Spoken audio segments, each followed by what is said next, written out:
एक गर्भवती लड़की किताब लेकर भाग रही थी। उसके पीछे बहुत सारे लोग उसे दौड़ा रहे थे। ये किताब अगर इसके हाथ लग गई तो अनर्थ हो जाएगा। पकड़ो इस लड़की को, आज ये और इसका बच्चा दोनों नहीं बचेंगे, बचेगी तो सिर्फ ये किताब। जैसे उन लोगों ने लड़की को पकड़ा वैसे ही उसकी नींद खुल गई। ये सब क्या था?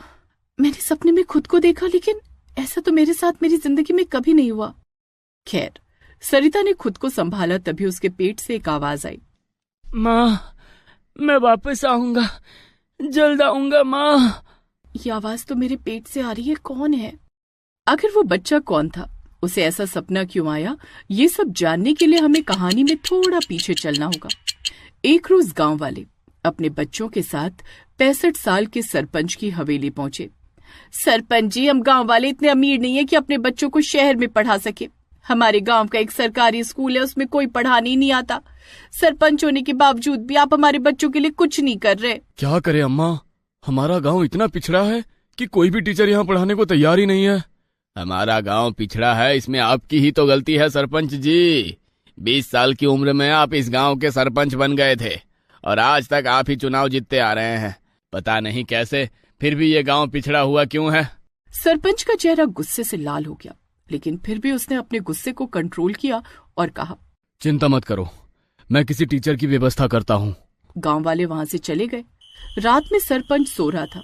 मच्छर काटने की वजह से उसकी नींद खुली तो उसके सामने एक लड़की खड़ी हुई थी। सरपंच हैरान होकर बैठ गया। कौन हो तुम? यहाँ मेरे कमरे में क्या कर रही हो? सरपंच जी, मेरा नाम सरिता है, मैं दूसरे गांव से आई हूँ। मेरा इस दुनिया में कोई नहीं है। सुना है आपके स्कूल में पढ़ाने के लिए टीचर की जरूरत है, तो क्या मैं आपके स्कूल में पढ़ा सकती हूँ? मुझे आते आते थोड़ी देर हो गई, दरवाजा खुला देखा तो अंदर चली आई। सारे नौकर गधे बेचकर सो जाते हैं, दरवाजा भी बंद नहीं किया। ठीक है, तुम हमारे स्कूल में पढ़ा सकती हो। एक झंझट खत्म होगी गांव वालों की। अगले दिन से ही सरिता उस खंडहर बन चुके सरकारी स्कूल में गांव के सभी बच्चों को पढ़ाने लगी। बच्चों, मैं तुम लोगों को कभी नहीं डांटूंगी, बस तुम लोग मन लगाकर पढ़ना। दीदी, हम लोगों का पढ़ने में बहुत मन लगता है, लेकिन यहाँ कोई पढ़ाने ही नहीं आता था। सब यहाँ आने से डरते थे, लेकिन अब आप आ गई हैं तो हम सब लोग मन लगाकर पढ़ेंगे। सरिता ने बच्चों को बड़े ही प्यार से पढ़ाना शुरू कर दिया। सब बच्चे उससे बहुत खुश रहते थे। दोपहर को छुट्टी होते ही गांव की औरतें सरिता के लिए अच्छा अच्छा खाना लेकर आईं। सरपंच जी ने बताया कि आपका इस दुनिया में कोई नहीं है, इसलिए हम सब आपके लिए खाना लेकर आए हैं। जिस स्कूल में पढ़ाने में बड़े बड़े टीचर डरते थे, वहाँ आप पढ़ा रही हैं। आप बड़ी हिम्मत वाली हैं। मुझे एक बात समझ में नहीं आती, बच्चे भी अभी यही बात कह रहे थे, आप लोग भी वही बात कह रहे हो। इस स्कूल में पढ़ाने से लोग डरते क्यों थे? बिटिया, ये बात किसी को बताना मत। सुना है आज से 40-50 साल पहले इस स्कूल में तुम्हारी जैसी एक लड़की अपने पति के साथ बच्चों को पढ़ाती थी। उसके पास बहुत ज्ञान था, फिर पता नहीं कैसे वो रातों रात गायब हो गई। तभी वहाँ पर सरपंच जी अपने आदमियों के साथ पहुँच गए। तुम लोग अफवाहें फैलाना बंद करो, वरना ये बेचारी भी चली जाएगी। फिर कौन पढ़ाएगा तुम्हारे बच्चों को? सरपंच जी, आप परेशान मत हो, मैं यहाँ से कहीं नहीं जाने वाली। खैर, खाना देकर सारी औरतें वहां से चली गई। रात में सरिता उसी स्कूल में सो गई। तभी उसने सपने में खुद को ही देखा। वो कोई किताब लेकर भाग रही थी। बहुत सारे लोग उसे दौड़ा रहे थे। यही सपना देखते देखते उसकी आंख खुल गई। ये सब क्या था? मैंने सपने में खुद को देखा, लेकिन ऐसा तो मेरे साथ मेरी जिंदगी में कभी नहीं हुआ। खैर, सरिता ने खुद को संभाला तभी उसके पेट से एक आवाज आई। माँ, मैं वापस आऊंगा, जल्द आऊंगा माँ। ये आवाज तो मेरे पेट से आ रही है, कौन है? खैर, जब आवाज आनी बंद हो गई तो वो फिर से सो गई। इस बार भी उसे वही सपना दिखाई देने लगा। अब यही सपना उसे रोज आने लगा। सपने में मैं खुद को क्यों देखती हूँ और इस घटना के बाद आखिर क्या हुआ होगा? इस बार मैं नींद से उठूंगी नहीं, पता तो चले इसके आगे का सपना क्या है। अगली रात वो जानबूझकर जल्दी सो गई, लेकिन इस बार उसने सपने में खुद को नहीं, बल्कि उसने देखा कि एक सफेद रंग की रोशनी उसके पेट की तरफ बढ़ती जा रही है। जैसे जैसे रोशनी उसके पेट की तरफ बढ़ रही थी, वैसे वैसे उसके पेट में दर्द बढ़ता जा रहा था। दर्द इतना तेज बढ़ गया कि वो चीखते हुए उठ गई। ये मेरा पेट, ये पेट तो मेरा सपने में दर्द कर रहा था। अरे कोई है, कोई डॉक्टर को बुला दो। उसकी आवाज सुनकर गांव वाले और सरपंच जी भी वहां पर पहुंच गए। सरपंच ने तुरंत डॉक्टर को बुलाया और डॉक्टर ने चेकअप किया और कहा, सरपंच जी, ये तो माँ बनने वाली है। ये क्या बकवास कर रहे हो डॉक्टर? ये लड़की तो कुंवारी है। ए लड़की, सच सच बता, तू सच में कुंवारी है या? सरपंच जी, मैंने पहले ही बता दिया था, मेरा इस दुनिया में कोई नहीं है और ना ही मेरा किसी के साथ रिश्ता है। भला बिना किसी रिश्ता रखे कोई लड़की माँ कैसे बन सकती है? गांव वालों, चलो यहाँ से, जल्दी से कोई दूसरा टीचर ढूंढते हैं और इसे इस गांव से भगा देते हैं। सारे गांव वाले वहां से चले गए, लेकिन गांव की एक बूढ़ी औरत अगले दिन उसके पास आई। बिटिया, तुम मुझे बताओ कि तुम आखिर माँ कैसे बनी, क्योंकि अगर तुम्हें गांव वालों ने भगा दिया तो हमारे बच्चे फिर कभी नहीं पढ़ पाएंगे। सरिता ने अपने सपने के बारे में सब कुछ उस बूढ़ी औरत को बता दिया। उसकी कहानी सुनकर बूढ़ी औरत दंग रह गई। बिटिया, जैसा तुमने सपना देखा है वैसा इस गांव में असल में घट चुका है। खैर, अभी बात नहीं कर सकते, सरपंच के आदमी आसपास ही मंडराया करते हैं, लेकिन हम तुम्हें यहाँ से नहीं जाने देंगे। वो बूढ़ी औरत खाना देकर वहां से चली गई। ऐसे ही धीरे धीरे 9 महीने बीत गए और डिलीवरी का समय आ गया। डॉक्टर साहब, ये लड़की कुंवारी माँ बनने वाली है। अगर ये माँ बन गई तो हमारा गांव पापी बन जाएगा। इसका बच्चा पैदा नहीं होना चाहिए। सरपंच साहब, वैसे तो ये करना गलत है, लेकिन आपकी बात तो माननी पड़ेगी। आप सब लोग बाहर चले जाइए। सरपंच उन गांव वालों के साथ बाहर निकल गया। तभी थोड़ी देर बाद एक नवजात बच्चा खुद के पैरों से चलकर सरपंच की तरफ बढ़ने लगा। सारे गांव वाले उस नवजात बच्चे को देखकर डर गए। ये बच्चा तो पैदा होते ही चलना सीख गया। मैंने इस डॉक्टर के बच्चे से कहा था, ये बच्चा जन्म नहीं लेना चाहिए। इस डॉक्टर को अभी बताता हूँ। जैसे ही सरपंच स्कूल की तरफ बढ़ा, वैसे ही वो नवजात बच्चा अचानक उछलकर सरपंच के कंधे पर बैठ गया और बेहद ही डरावनी आवाज में बोला, अब तेरा बुरा वक्त आ चुका है। तेरी सच्चाई अब सबके सामने आकर रहेगी। सरपंच डर गया। उसने किसी तरह बच्चे को अपने हाथों में उठाया और दूर फेंक दिया। बच्चा अचानक हवा में ही गायब हो गया और सारे गांव वाले ये नजारा देखकर दंग रह गए। मुझे लगता है वो आ गई है। सरपंच, गांव वाले सब स्कूल के अंदर गए तो देखा वो बच्चा अपनी माँ के बगल में लेटा हुआ था और सरिता बेहोश थी। सरपंच जी, हमने बहुत कोशिश की, पता नहीं ये बच्चा कैसे पैदा हो गया। बच्चे के पैदा होते ही इसकी माँ बेहोश हो गई। इतना बोलकर डॉक्टर वहां से डर कर भाग गया। गांव की औरतें सरिता को होश में लाईं। सरिता ने जैसे ही अपने बच्चे को देखा, मेरे बच्चे, आखिर तूने अपना फर्ज निभा ही दिया। गांव वालों, मुझे लगता है ये औरत और इसका बच्चा कोई डायन है। इसे मार मार के यहाँ से भगा दो। कोई मुझे अब हाथ भी नहीं लगा सकता। सरपंच, शायद तूने मुझे पहचाना नहीं, अभी बताती हूँ। सरिता उठकर किसी कमरे में गई और एक लाल साड़ी, माथे पर बिंदिया, पैरों में पाजेब और हाथों में बड़े बड़े कंगन पहनकर बाहर आ गई। मधुमिता, तुम जिंदा कैसे हो सकती हो? मधुमिता, तुम वापस आ गई। हमने तुम्हें कितना ढूंढा, कहाँ थी तुम? गांव के पुराने लोग जानते होंगे, आज से 40-50 साल पहले मैं इसी स्कूल में पढ़ाती थी। मेरे पति से स्कूल के प्रिंसिपल थे। मुझे पुरानी किताबें पढ़ने का बहुत शौक था। एक रोज सरपंच स्कूल आया, जब ये सिर्फ 20 साल का था। मेरे हाथ में एक तंत्र विद्या वाली किताब थी। मैडम, आप ये तंत्र विद्या वाली किताब भी पढ़ती हो? सरपंच जी, ये किताब मुझे बड़ी मुश्किल से मिली है। इसका इस्तेमाल करके इंसान कितना भी सफल बन सकता है। अगले ही दिन सरपंच और उसके आदमी ये किताब मुझसे मांगने आए। जब मैंने किताब देने से मना किया तो वो जबरदस्ती करने लगे। मैं उस वक्त गर्भवती थी। मेरे पति ने मुझे बचाने की कोशिश की, लेकिन इस सरपंच के आदमियों ने उन्हें भगवान के पास पहुंचा दिया। मैं किताब लेकर भागी। सरपंच और उसके आदमी मेरे पीछे पीछे भागने लगे, पर मैं खुद को बचा न सकी। वो किताब उन लोगों ने मुझसे छीन ली और मुझे इसी गांव के कुएं के अंदर फेंक दिया। उन तंत्र विद्याओं का इस्तेमाल करके ये सरपंच हर बार जीत जाता है। ये जानते ही गांव के आदमियों ने सरपंच को पकड़ लिया। गांव वालों ने मिलकर जब कुआं खोदा तो उसमें सिर्फ हड्डियां थी और कुछ नहीं। जब मेरी जान जा रही थी, मेरे पेट के अंदर से मेरा बच्चा बोला, माँ, हम दोनों एक साथ ये दुनिया छोड़कर जा रहे हैं, लेकिन मैं वादा करता हूँ अगले जन्म में मैं आपकी ही कोख से जन्म लूंगा। मुझे देखते ही आपको अपना ये जन्म याद आ जाएगा। फिर हम दोनों मिलकर उस सरपंच से बदला लेंगे। गांव वालों ने उस सरपंच को कुएं के अंदर फेंक दिया। उस दिन के बाद गांव में खुशियां वापस लौट आईं। सरिता उस गांव की नई सरपंच बन गई उसने स्कूल की मरम्मत करवाई और ढेर सारे और भी नए नए टीचर्स रख लिए। सांवली रंग की राधिका, जिसका पेट निकला हुआ था, वो जल्दी जल्दी अपने कॉलेज की तरफ बढ़ रही थी। कॉलेज के गेट पर पहुंचते ही अचानक उसे चक्कर आ गया और वो बेहोश होकर गिर गई। तब एक चपरासी उसके पास भागती हुई आई। राधिका को क्या हो गया अचानक? आज तो इसका लास्ट एग्जाम है, जल्दी से इसे होश में लाना होगा। चपरासी भागकर एक गिलास में पानी लेकर आई और उसके मुंह पर डाला, जिससे उसे थोड़ा होश आ गया। Thank you so much aunty, आपने मेरी मदद की। ये क्या, एग्जाम शुरू होने में सिर्फ 2 मिनट बाकी हैं, मुझे जल्दी से क्लासरूम में पहुंचना होगा। राधिका दोबारा गिर गई। तभी वहां से क्लास की कुछ घमंडी लड़कियां गुजरी। ये देखो ममता की भाभी, बच्चा होने वाला है, रंग भी इतना काला है, फिर भी पता नहीं एग्जाम देने की कौन सी जल्दी है। पता नहीं कौन सा कलेक्टर बनना है इनको। चलो जल्दी चलो, एग्जाम शुरू होने वाला है, इसे यहीं पड़ी रहने दो। दोस्तों, क्या राधिका अपना आखिरी एग्जाम दे पाएगी? जानने के लिए कहानी में थोड़ा पीछे चलना होगा। राधिका की नई नई शादी हुई थी। गांव में मोहल्ले की औरतें खाने पर आई। भाई भले ही तुम्हारी बहू थोड़ी सांवली है, लेकिन खाना अच्छा बना लेती है। अरे सांवले तो श्री कृष्णा भी थे। सांवले रंग होने से क्या होता है, हमारी बहू लाखों में एक है।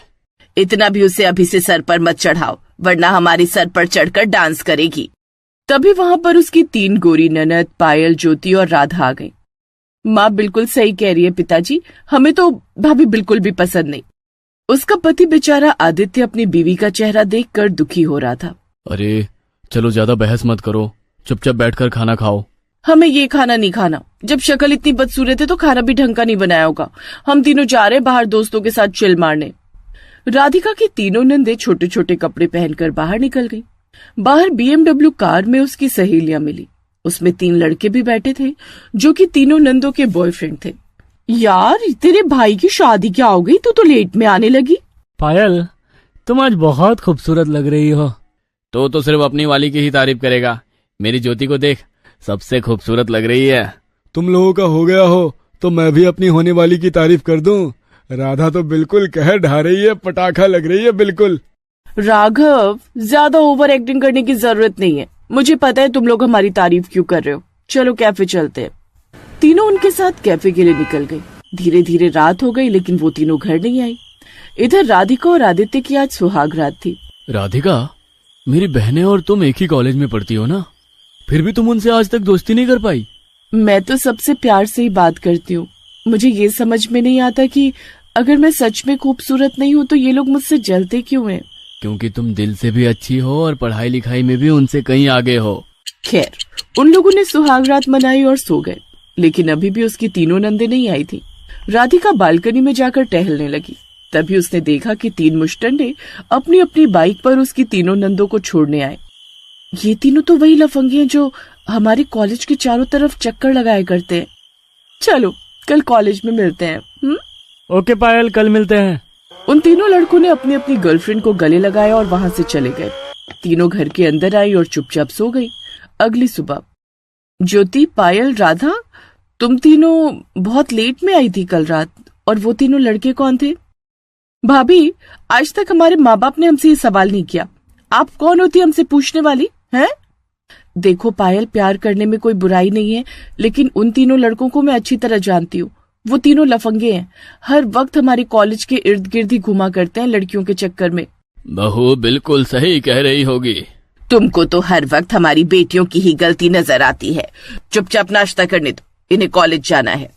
खैर, सबने नाश्ता किया और कॉलेज जाने के लिए तैयार हो गए। राधिका भी कॉलेज जाने के लिए तैयार हो गई। तू अब कॉलेज जाकर क्या करेगी राधिका? तुझे जो पढ़ाई करनी थी हो गई। बेचारी को पढ़ाई करने से क्यों रोक रही हो?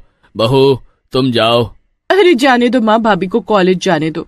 ये अपनी खूबसूरती की वजह से तो इज्जत कमा नहीं सकती, तो कम से कम पढ़ाई लिखाई के सहारे ही अपनी इज्जत बना लेंगी। तीनों एक साथ बाहर गई और अपनी अमीर सहेलियों की कार में बैठकर कॉलेज निकल गई। वही राधिका बेचारी ऑटो पकड़कर कॉलेज पहुंची। गेट पर चपरासी बैठी थी। कैसी हो आप? कोई दिक्कत तो नहीं? ठीक हो राधिका बिटिया? खैर, थोड़ी देर बाद सब एक ही क्लास में बैठे थे। इस क्लास में बैठे सभी बच्चों का ये आखिरी साल है। कुछ ही महीनों में फाइनल एग्जाम होंगे। All the best. Thank you so much sir. तभी अचानक टीचर की नजर पायल, ज्योति और राधा पर गई। वो तीनों कान में ईयरफोन लगाकर किसी से मोबाइल फोन पर बात कर रही थी। बेबी, बस क्लास खत्म होते ही हम लोग शॉपिंग मॉल चलेंगे।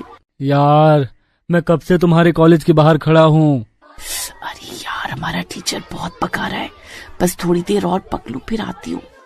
हाँ बेबी, आकर देती हूँ ना। तीनों बात कर ही रही थी कि तभी वहाँ पर क्लास टीचर आ गए और तीनों के कान से ईयरफोन निकाल कर बाहर फेंक दिया। तुम तीनों क्या हमेशा इसी क्लास में बनी रहना चाहती हो? कहीं कैंटीन में दिखाई देती हो तो कहीं लफंगों के साथ घूमते हुए। अरे नहीं सर, हम लोग हिस्ट्री के बारे में कुछ पॉडकास्ट सुन रहे थे। मैं दुनिया को पढ़ाता हूँ और तुम तीनों मुझे ही पढ़ाती हो। खैर, टीचर उन लोगों को पढ़ाने लगे। ऐसे ही दिन बीत रहे थे। कुछ महीनों बाद राधिका गर्भवती। बहू, तुमने आज बहुत बड़ी खुशखबरी दी है। इस घर का नया चिराग आने वाला है। इसमें कौन सी बड़ी बात है? हमारी बहू दुनिया की पहली ऐसी औरत तो है नहीं जो बच्चा पैदा करने जा रही है। तुम्हारे अंदर पता नहीं किस बात का घमंड है। तभी वहाँ पर उसकी तीनों नंदे और उसका पति आदित्य आ गया। भाभी, अब आप प्रेग्नेंट हो चुकी हो, आपको कॉलेज आने की कोई जरूरत नहीं है। हाँ राधिका, होने वाले बच्चे पर इसका असर पड़ सकता है। मैं अपने एग्जाम नहीं छोड़ सकती हूँ, मैंने बहुत मेहनत की है। राधिका की हर वक्त कॉलेज से लेकर मोहल्ले में हर जगह तारीफ हुआ करती थी, जिस वजह से उसकी नंदे हमेशा जलती रहती थी। हमेशा अपने लफंगे दोस्तों के साथ इधर उधर मटर गश्ती किया करती थी। पढ़ाई में तो उनका मन ही नहीं लगता था। 6 महीने बाद राधिका का पेट बहुत निकल आया और एग्जाम भी अचानक आ गए। एग्जाम के वक्त, यार ये कैसे कैसे क्वेश्चन आ गए एग्जाम में, मैंने तो कभी नहीं पढ़ा। तभी अचानक तीनों नंदों की नजर राधिका पर गई, जो फटाफट एग्जाम में लिख रही थी। एग्जाम खत्म होने के बाद तीनों नंदे आपस में मिली। तीनों के बॉयफ्रेंड और उनकी अमीर सहेलियां भी वहीं पर थे। यार, तुम लोगों से ना कोई भी उम्मीद करना बेकार है। मैंने बोला था नकल करने के लिए पर्ची दे जाना, वो भी नहीं दे पाए तुम लोग। अरे तुम्हारा टीचर बहुत स्ट्रिक्ट है, मुझे डर लगता है उससे। तुम तीनों नकल के भरोसे बैठी रहो। तुम्हारी भाभी राधिका के सारे एग्जाम मस्त जा रहे हैं, देखना इस बार वो टॉप करेगी। चलो यार, ये चपरासी भी भाभी के गुणगान करने लगी। सब लोग एक रेस्टोरेंट में आ गए। मैं तो इस बात से परेशान हूँ कि अगर हम लोगों के नंबर कम आए और भाभी के ज्यादा, तब तो भाभी की पूरी दुनिया में गुणगान होने लगेगी। पायल, अभी आखिरी एग्जाम बाकी है। सोचो, अगर वो फेल हो गई तब क्या होगा? तब तो मजा ही आ जाएगा मोहन, लेकिन अब सिर्फ एक एग्जाम बाकी है, उसमें हम क्या कर सकते हैं? मैं बताता हूँ, ये लो जादुई जड़ी बूटी। कल सुबह सुबह चुपके से उसके चाय में इस जड़ी बूटी का रस मिला देना। कॉलेज पहुंचने से पहले ही वो कहीं रास्ते में ही लुढ़क जाएगी। इसमें नींद आ जाएगी उसे। अगर वो एग्जाम ही नहीं दे पाएगी तो पक्का फेल। क्या बात है राघव, मस्त प्लान बनाया तुमने। तो इस तरह अगली सुबह चुपके से तीनों नंदों ने जादुई जड़ी बूटी का रस राधिका की चाय में डाल दिया। वो चाय पीकर जैसे ही कॉलेज के गेट पर पहुंची, वैसे वो बेहोश हो गई। चपरासी ने उसे संभाल लिया और कहानी एक बार फिर से वर्तमान में आ गई। राधिका, अगर 2 मिनट के अंदर तुम क्लासरूम में ना पहुंची तो टीचर एग्जाम नहीं देने देगा। वो बहुत स्ट्रिक्ट है, लेकिन तुम तो चल भी नहीं पा रही हो। रुको, मैं तुम्हें लेकर चलती हूँ। उस चपरासी ने राधिका को अपने कंधे पर उठाया और सीधा क्लासरूम में जाकर उसकी बेंच पर बिठा दिया। सभी लोग हैरान होकर उसकी तरफ देखने लगे। उसकी नंदे और सहेलियां सब वहाँ मौजूद थी। इसे क्या हुआ? चपरासी ने सारी बात बताई। राधिका, तुम प्रेग्नेंट हो, शायद इसीलिए चक्कर आ रहे हैं। क्या तुम एग्जाम दे पाओगी? सर, मैं एग्जाम जरूर दूंगी, मुझे बैठे ही तो रहना है। किसी तरह उसने नींद पर काबू किया। चपरासी ने उसे नींबू पानी पिलाया, जिसकी बदौलत उसने पूरा एग्जाम दिया। 3 महीने बाद रिजल्ट आया और राधिका ने एक सुंदर बच्ची को भी जन्म दिया। राधिका ने टॉप किया और तीनों नंदे उसकी बुरी तरह फेल हो गई। तुम तीनों ने तो नाक कटा दी हमारी। अपनी भाभी से कुछ सीखो। बेचारी गर्भवती होते हुए भी घर का सारा काम भी करती रही, बच्चा भी स्वस्थ पैदा हुआ और टॉप भी किया। बहू, आज से ये तीनों काम करेंगी और तुम सिर्फ आराम करोगी। तो इस तरह राधिका की इज्जत उसकी सास भी करने लगी। कुछ दिनों बाद तीनों नंदों के बॉयफ्रेंड भी उन्हें छोड़कर चले गए। तीनों नंदों को अपनी गलती का एहसास हुआ। भाभी, आप हमेशा सही सलाह देती थी, पर हमने कभी नहीं मानी। आज से जैसा आप कहेंगी हम वैसा ही करेंगे। उस दिन के बाद सब मिलजुल कर हंसी खुशी रहने लगे। दोस्तों, आप सभी इस वीडियो पर अपनी माँ की लंबी आयु के लिए कमेंट में आई लव माँ जरूर लिखें। दुर्गा माँ जरूर आपकी इच्छा पूरी करेंगी। और हाँ, इस वीडियो को लाइक जरूर कीजिएगा। दोस्तों, आप हमारे चैनल को जरूर सब्सक्राइब करें